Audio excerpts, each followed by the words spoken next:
بسم اللہ الرحمن الرحیم۔ السلام علیکم دوستو، آج ہم تاریخ اسلام کے ایک ایسے دردناک واقعے کا ذکر کریں گے جس نے پوری امت مسلمہ کو غم میں مبتلا کر دیا۔ یہ واقعہ ہے حضرت علی رضی اللہ عنہ کی شہادت کا، جو نہ صرف ایک عظیم خلیفہ تھے بلکہ علم، عدل، شجاعت اور تقوی کی روشن مثال بھی تھے۔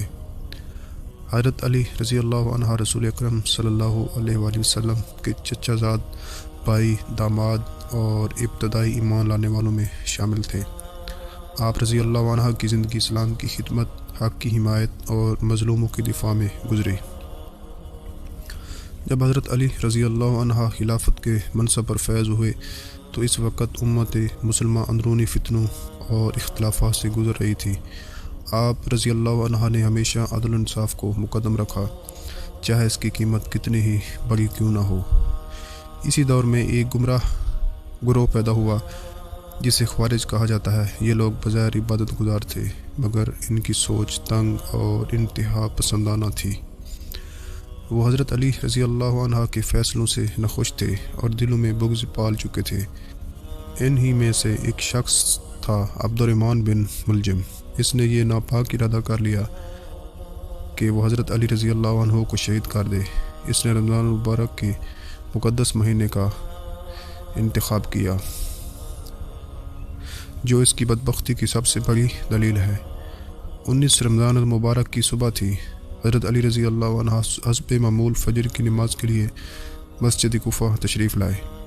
آپ رضی اللہ عنہ لوگوں کو نماز کے لیے بیدار کر رہے تھے اور اللہ کا ذکر کر رہے تھے۔ جیسے ہی حضرت علی رضی اللہ عنہ نے نماز شروع کروائی، ابن ملجم نے زہر میں بجھی ہوئی تلوار سے آپ رضی اللہ عنہ کی سر پر وار کر دیا۔ وار اتنا شدید تھا کہ حضرت علی رضی اللہ عنہ زمین پر گر پڑے۔ اس وقت حضرت علی رضی اللہ عنہ کی زبان سے یہ الفاظ نکلے، رب کعبہ کی قسم میں کامیاب ہو گیا ہوں۔ یہ الفاظ اس وقت کی گواہی ہیں کہ حضرت علی رضی اللہ عنہ شہادت کو کامیابی سمجھتے تھے، کیونکہ وہ اللہ سے سچے دل سے ملاقات کے خواہشمند تھے۔ حضرت علی رضی اللہ عنہ کو فوراً گھر لے جایا گیا۔ زخم بہت گہرا تھا۔ طبیبوں نے علاج کی کوشش کی مگر زہر اپنا اثر دکھا چکا تھا۔ ان لمحات میں بھی حضرت علی رضی اللہ عنہ نے انتقام کی نہیں بلکہ دل اور رحم کی بات کی۔ آپ رضی اللہ عنہ نے فرمایا کہ اگر میں زندہ رہا تو خود فیصلہ کروں گا، اگر شہید ہو جاؤں تو قاتل کو وہی سزا دینا جو شریعت نے مقرر کی، اس سے زیادہ نہیں۔ 21 رمضان المبارک کو حضرت علی رضی اللہ عنہ اس دنیا سے رخصت ہو گئے اور یوں اسلام ایک عظیم رہنما سے محروم ہو گیا۔ حضرت علی کی شہادت ہمیں یہ سبق دیتی ہے کہ حق کا راستہ ہمیشہ آسان نہیں ہوتا۔ عدل پر قائم رہنے والا اکثر تنہا رہ جاتا ہے، مگر اللہ کے نزدیک کامیابی کا معیار دنیا نہیں، آخرت ہے۔